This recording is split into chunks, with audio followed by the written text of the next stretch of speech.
Mi mujer soltó la bomba sin anestesia, con esa frialdad de quien cree que está dándote una lección de vida. He vendido tu viejo Pegaso por 50.000 euros. Su familia, mi propia sangre, lo celebró como si fuera la jugada maestra del siglo, el gran golpe financiero de la década. Vamos a celebrarlo con una buena cena, nos lo hemos ganado, añadió ella con una sonrisa radiante.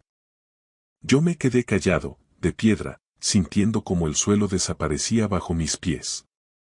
Poco después, mientras ellos brindaban con aire triunfal, llamó el dueño del concesionario de clásicos, gritando por encima de un ruido de sirenas. Pablo. ¿Qué has hecho? ¿Por qué está aquí la policía científica preguntando por el número de bastidor? Me alegra teneros aquí para contar esto. Seguid mi historia hasta el fondo, porque lo que empieza como una traición familiar acaba en algo mucho más oscuro. Y por favor, decime desde qué ciudad me leéis, necesito saber hasta dónde llega este relato de un hombre que se volvió invisible en su propia casa. Me quedé mirando mi garaje vacío en las afueras de Madrid. El espacio, que durante décadas olió a aceite, metal y esfuerzo, ahora parecía una tumba profanada.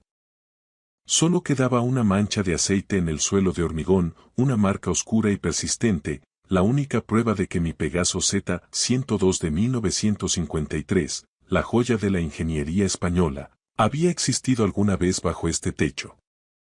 Me temblaban las manos de una forma que no podía controlar mientras me aferraba al marco de la puerta, intentando procesar lo que Melissa me acababa de soltar con tanta indiferencia, como quien vende un mueble viejo de IKEA. Lo he vendido esta mañana, mientras estabas en la revisión del médico, anunció a mis espaldas, moviéndose por la casa con ese tono de superioridad moral que usaba cuando creía haber tomado una decisión ejecutiva brillante para el bien de la familia. Me di la vuelta muy despacio, sintiendo cada una de mis articulaciones de 70 años protestar contra el movimiento, y miré a la mujer con la que llevaba casado 38 años. Estaba allí, en el umbral de la cocina, de brazos cruzados, con esa sonrisa de satisfacción que solo tienen los que ignoran la magnitud de su propia ignorancia. Detrás de ella, vi a nuestro hijo Miguel intercambiando miradas de aprobación con su mujer, Juana. Parecían cómplices de un rescate, como si hubieran liberado a un rehén. «Has vendido mi Pegaso». Las palabras salieron de mi boca apenas en un susurro quebrado. Sentí como si alguien me hubiera estrujado el corazón con un guante de hierro.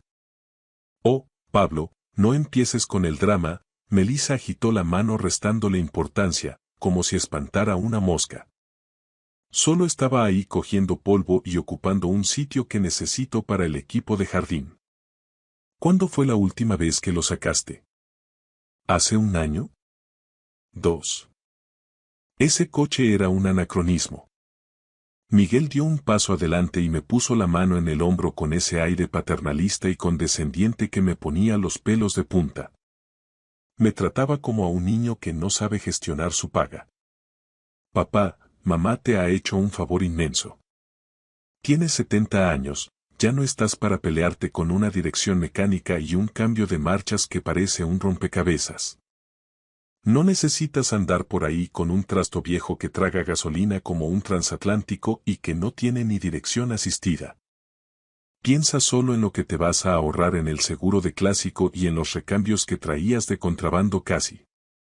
Juana asintió entusiasmada mientras acunaba a nuestro nieto, el pequeño Tommy, que apenas tiene 18 meses. Además, suegro, 50.000 euros es una pequeña fortuna. Podrías comprarte algo práctico, un híbrido moderno con 5 estrellas de seguridad y etiqueta eco para entrar al centro de Madrid sin problemas. Algo que no te deje tirado en la A6 cada vez que hace calor. Quise gritar. Quise decirles que no tenían ni la más remota idea de lo que habían hecho.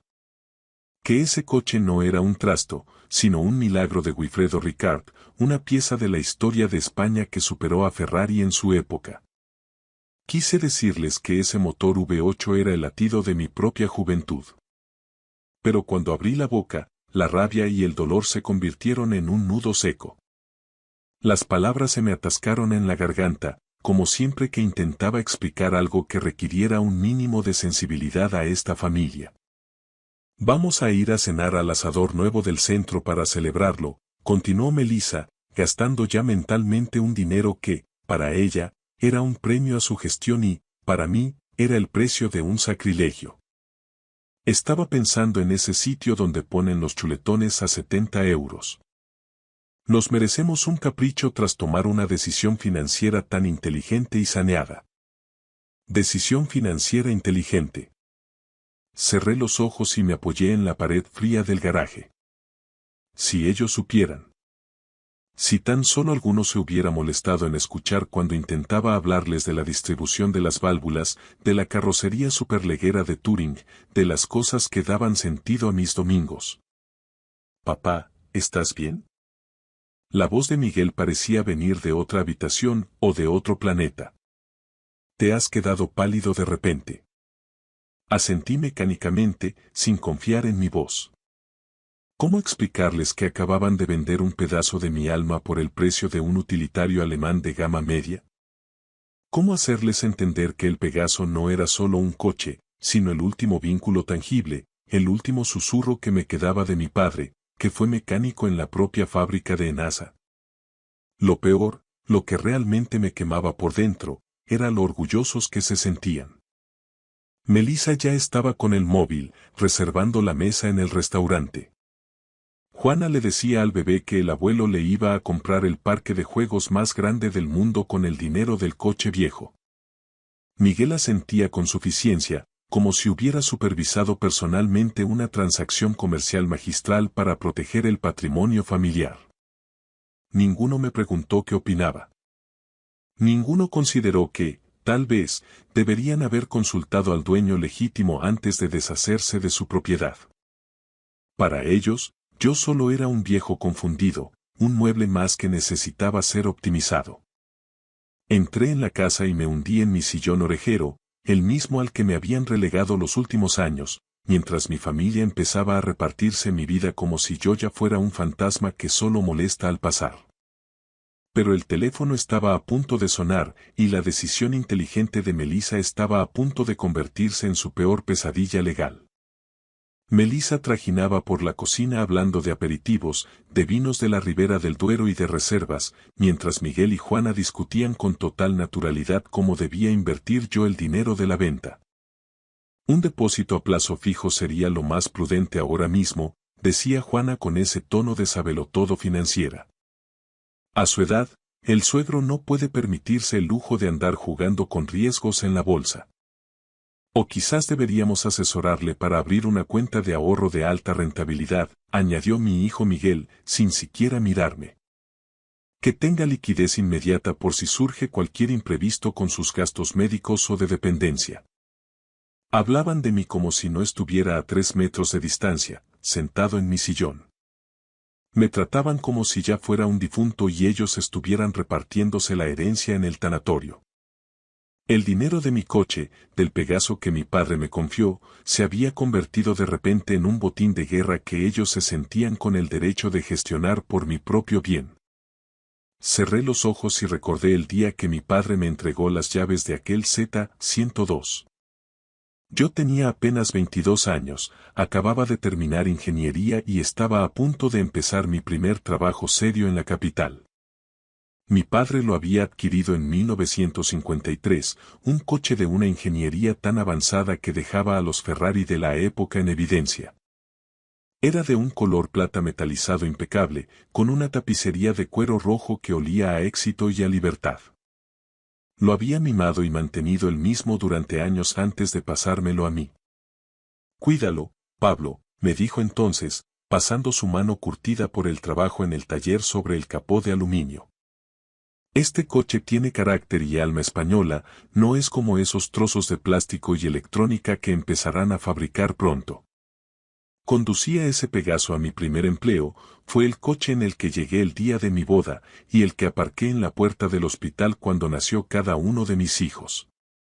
Pasé incontables fines de semana en el garaje junto a mi padre, con los brazos manchados de grasa, aprendiendo a ajustar sus complejos carburadores Weber y a apreciar la artesanía que había en cada tornillo. Incluso después de que él falleciera, trabajar en ese motor V8 era mi forma de seguir pasando tiempo con él, de escuchar su voz en el rugido del motor. Pero intentad explicárselo a Melissa. Intentad decirle que hay cosas en esta vida que tienen un valor sagrado que no se mide en euros ni en intereses bancarios. Aprendí hace mucho que mi mujer veía la existencia únicamente a través del prisma de la utilidad inmediata y el estatus social. Si algo no servía para un propósito obvio o no lucía en el salón, para ella era solo un trasto que acumulaba polvo y debía ser eliminado de la ecuación. Pablo, deja ya de estar de morros y pon otra cara. La voz cortante de Melissa rompió mis recuerdos como un cristal estallando. Vamos a hacer algo bonito con el dinero en familia, todos juntos. ¿No es eso lo que de verdad importa al final? La miré fijamente.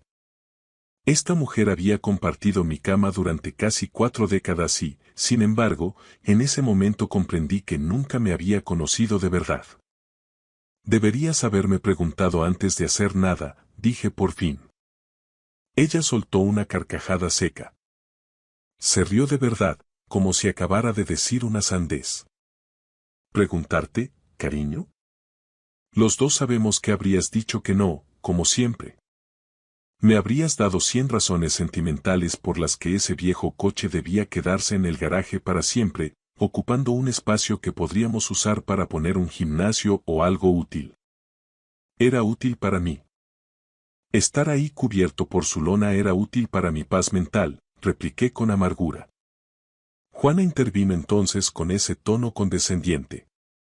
Suegro, por favor, si hace meses que ni siquiera lo arrancas. No era verdad, pero no me molesté en corregirla. Arrancaba el Pegaso cada domingo por la mañana, siguiendo el ritual exacto que me enseñó mi padre. Dejaba que el aceite alcanzara la temperatura óptima mientras revisaba los niveles y la presión de los neumáticos. A veces lo sacaba a dar una vuelta corta por las carreteras secundarias cerca de la sierra, sintiendo la potencia suave y el silbido de su motor V8 de 3.2 litros ronroneando bajo el capó. Pero ellos nunca veían esos domingos. Nunca fueron testigos de mi conexión semanal con el pasado. En su mundo acelerado, si ellos no veían algo, simplemente no existía. De repente, mi teléfono sonó sobre la mesa, sobresaltando a todos. El identificador mostraba un número de un concesionario de Madrid, pero algo en la vibración me impulsó a contestar de inmediato. ¿Hablo con el señor Pablo Muñoz? La voz al otro lado sonaba frenética, casi en estado de pánico. Sí, soy Pablo. Señor, soy Guillermo Patterson, de Automóviles Clásicos Patterson. Necesito hacerle una pregunta de extrema importancia. ¿Me ha vendido usted hoy, bajo contrato legal, un Pegaso Z102 de 1953? Mi corazón empezó a latir con una fuerza que me dolía en el pecho. La habitación se quedó en un silencio sepulcral. Mi familia, por fin, intuyó que algo iba terriblemente mal. Yo. Mi mujer se encargó de toda la transacción esta mañana, logré articular.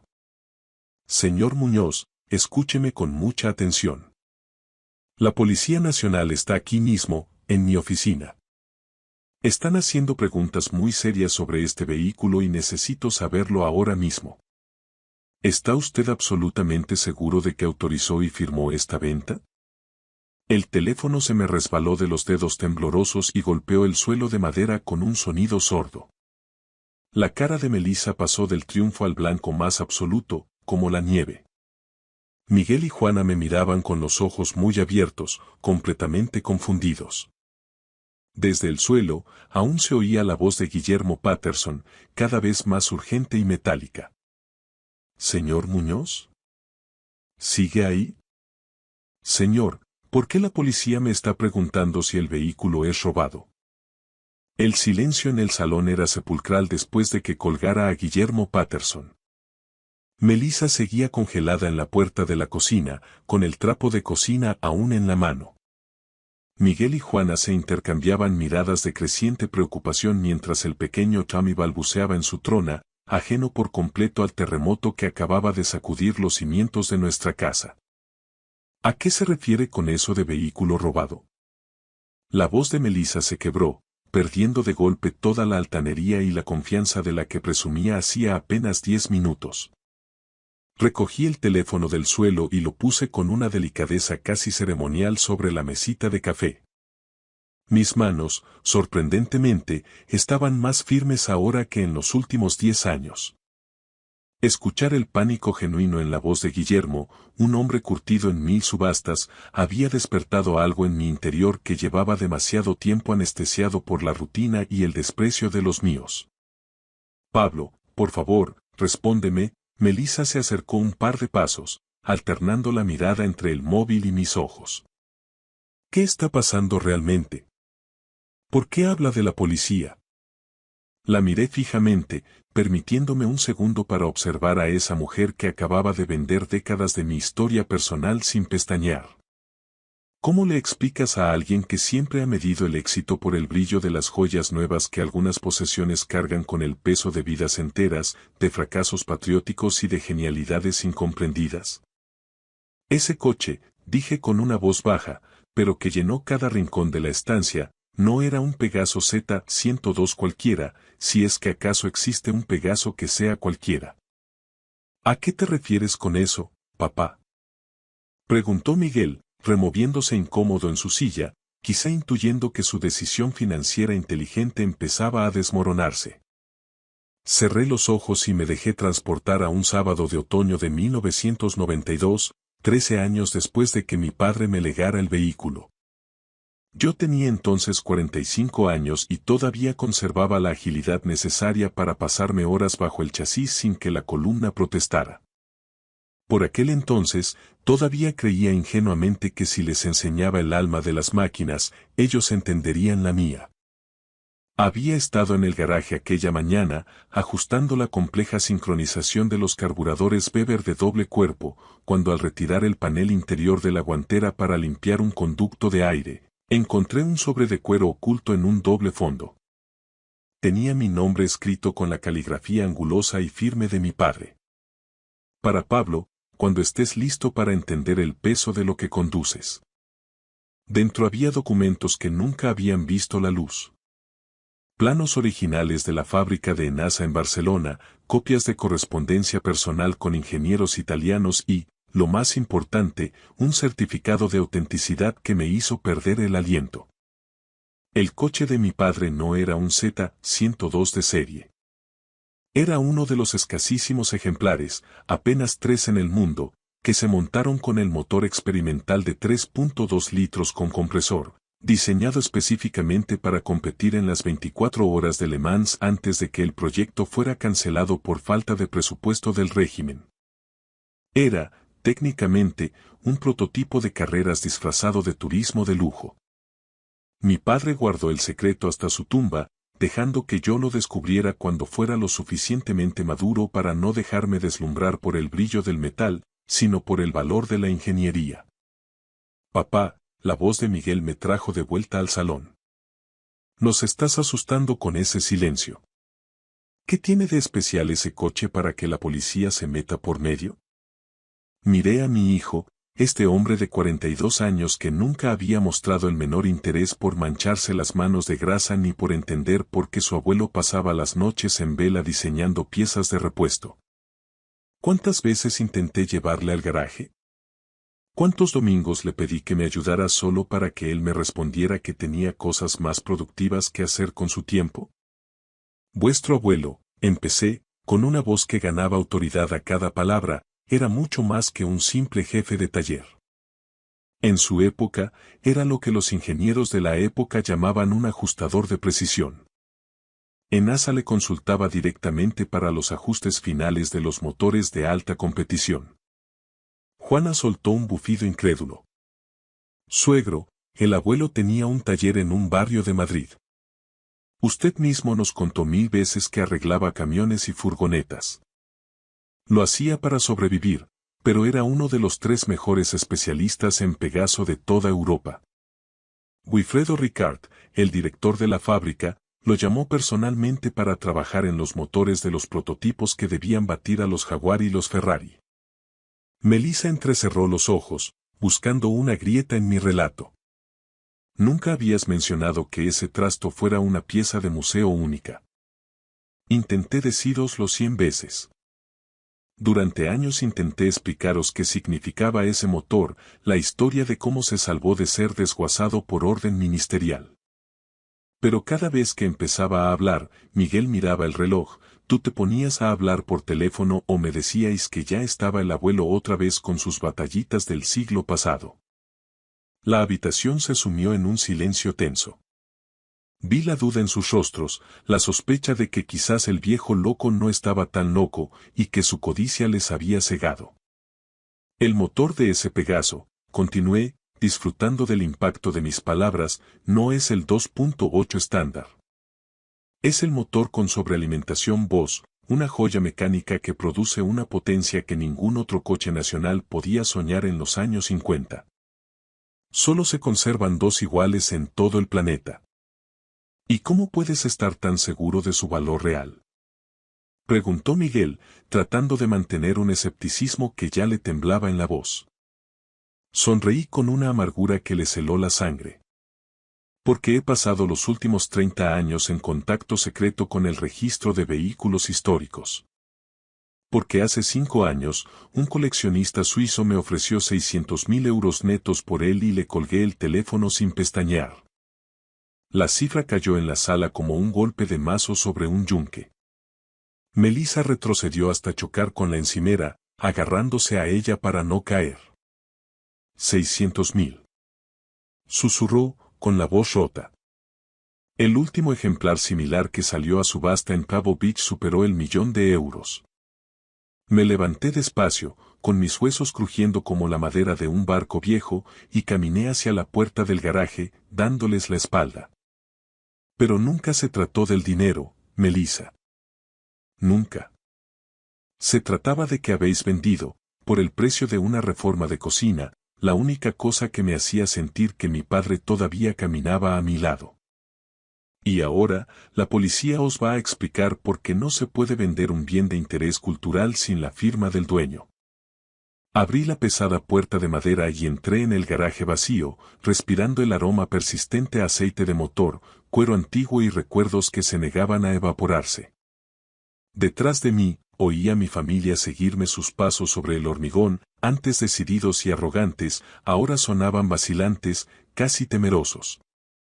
Aquí es donde he pasado cada domingo por la mañana durante los últimos 10 años, dije, pasando la mano por el banco de trabajo de pino, donde mis herramientas seguían ordenadas por tamaños y tipos, exactamente como las dejé antes de ir al médico.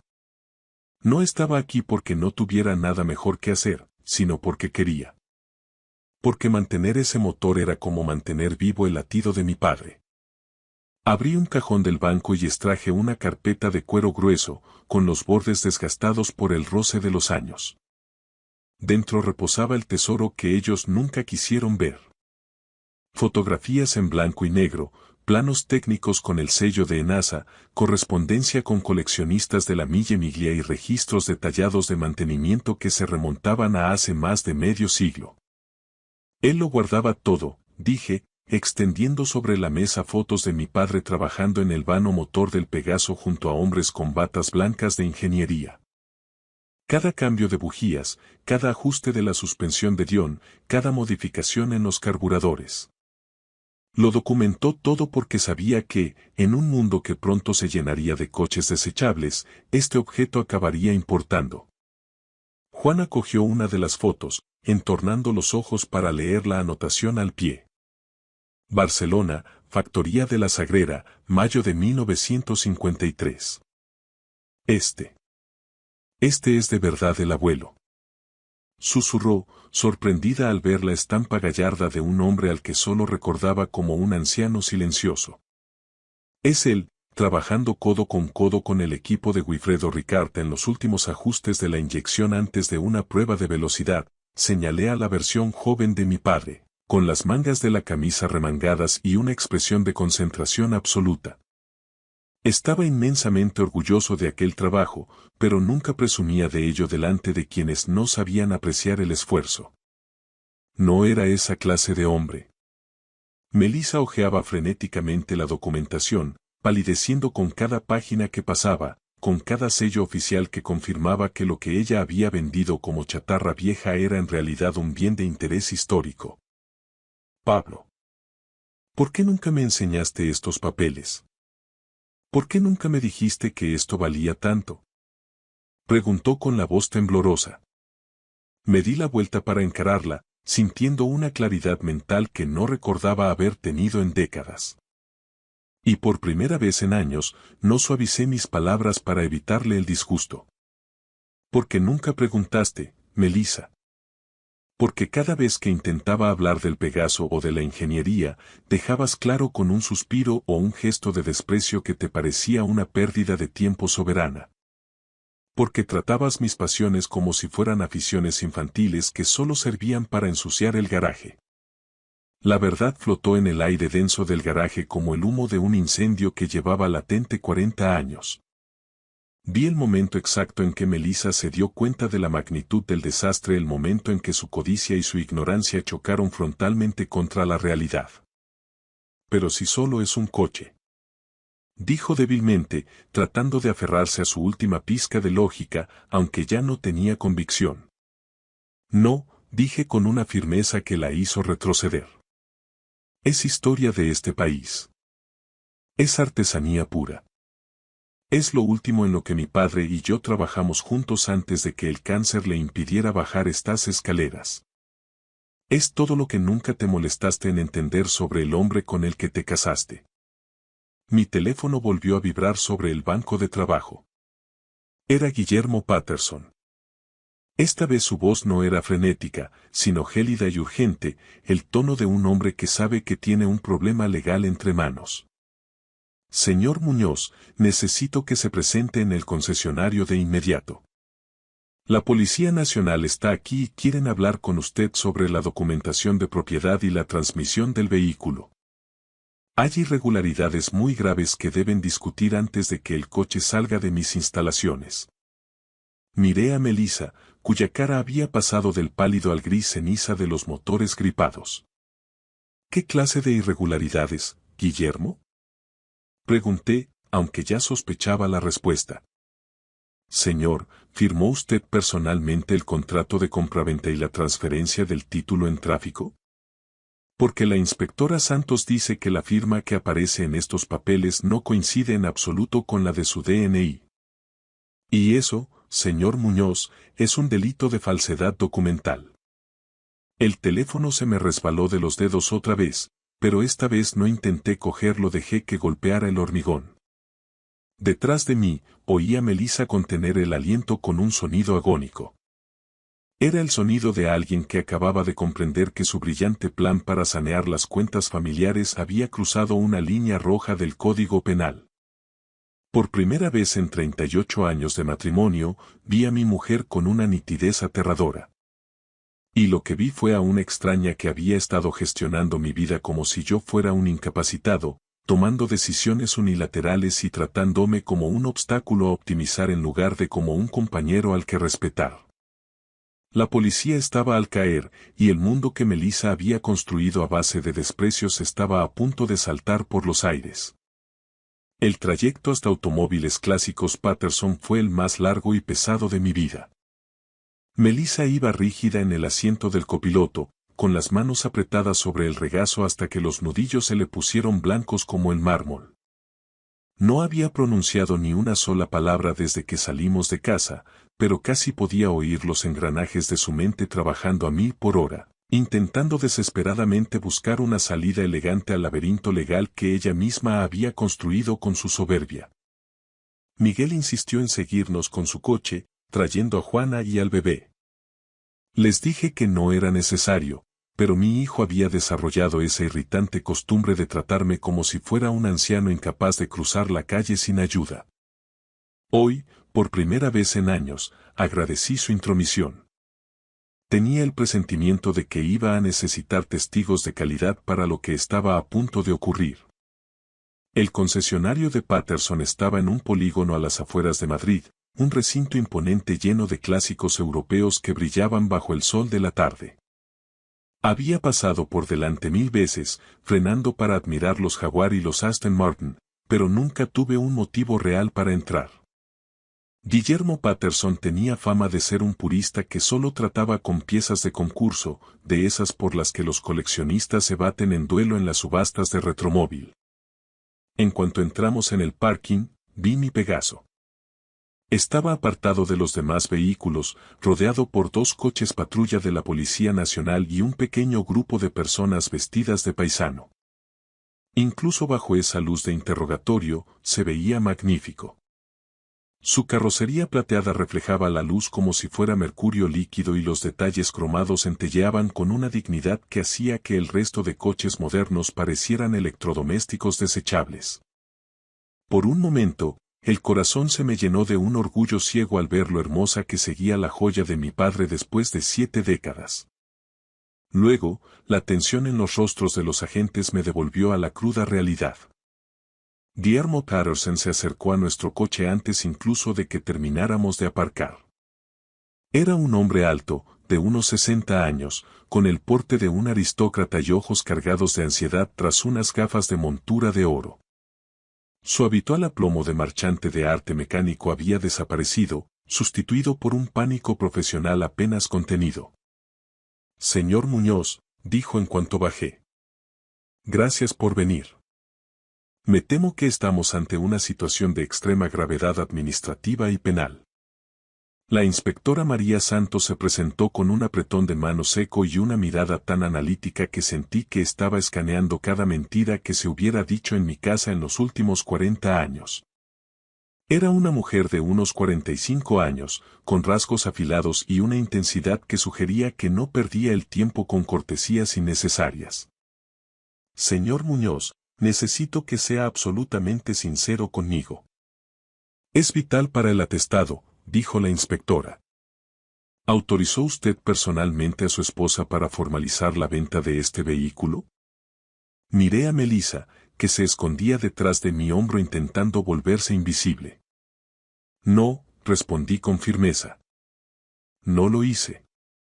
¿Tenía usted conocimiento de que hoy se iba a producir una transacción comercial sobre este bien?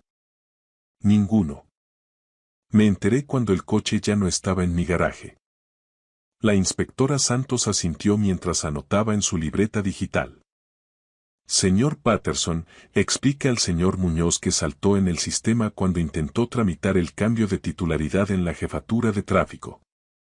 Guillermo se pasó la mano por el pelo, visiblemente nervioso. En cuanto introdujimos los datos para la transferencia telemática, el sistema de la DGT bloqueó la operación. No solo la firma del contrato de compraventa no coincidía con la firma digital que tenemos en el registro para el señor Muñoz, sino que saltó una alerta de seguridad de nivel A. ¿Qué tipo de alerta?, pregunté, aunque ya conocía la respuesta por mis años de estudio. «Señor Muñoz», intervino la inspectora, «este vehículo está catalogado oficialmente en el Registro de Bienes de Interés Cultural y en el Reglamento de Vehículos Históricos como una unidad de relevancia tecnológica excepcional. Los coches con esta protección legal no pueden venderse ni salir del país sin una serie de notificaciones previas al Estado. La DGT está obligada a verificar que la firma del propietario sea auténtica para evitar, precisamente, el expolio del patrimonio nacional». Sentí una oleada de reivindicación pura. Mi padre, previsor como pocos, se había encargado de registrar las particularidades del motor experimental en los años 80, asegurándose de que la importancia del Pegaso fuera preservada. Fue su último regalo. Una trampa legal para proteger el coche de cualquier manos inexpertas.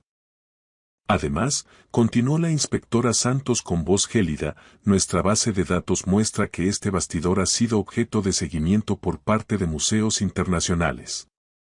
Su valor real es astronómicamente superior al precio de venta que su esposa pretendía cobrar. Melissa recuperó la voz, aunque sonaba como un hilo de seda a punto de romperse. Yo no sabía nada de registros ni de cultura. Pablo nunca me dijo que el coche fuera una pieza de museo. Pensé que 50.000 euros era una cifra generosa por un trasto viejo que no usaba. Me giré hacia ella y la rabia que había estado conteniendo durante décadas, ese resentimiento por ser ignorado en mi propia casa, estalló en una calma helada. Intenté decírtelo 1000 veces, Melissa. Durante 30 años intenté compartir contigo el valor de lo que teníamos. Cada vez que mencionaba la importancia técnica del Pegaso, ponías esa cara de aburrimiento y me cortabas para hablar de las cortinas o del viaje de tus amigas. Dejaste claro que mis pasiones te daban igual porque no daban dinero rápido. Eso no es justo. Protestó ella, pero sus ojos ya no sostenían la mirada. No. Hace 2 años me llegó una invitación para llevar el coche al concurso de elegancia de Pebble Beach, en California. Te enseñé la carta, te dije que era un honor que solo unos pocos españoles habían logrado. ¿Sabes qué me respondiste sin levantar la vista de la revista? Dijiste. Qué bien, busca un sitio donde no moleste el papel. Nunca has mirado nada que me importe a mí, Melissa. Solo miras lo que te sirve a ti. Miguel dio un paso adelante, con la cara desencajada por el shock. Papá. ¿Estás diciendo que ese coche vale más de lo que mamá ha cobrado? La inspectora Santos respondió por mí, con la frialdad de los hechos. Señor Muñoz, según los peritos de la Unidad de Patrimonio y las últimas subastas de Pegaso con motor de competición, el valor de mercado de esta unidad oscila entre los 500.000 y los 800.000 euros. La cifra cayó como una bomba de racimo. Juana soltó un grito ahogado. Miguel tuvo que apoyarse en la aleta de su propio coche para no caerse.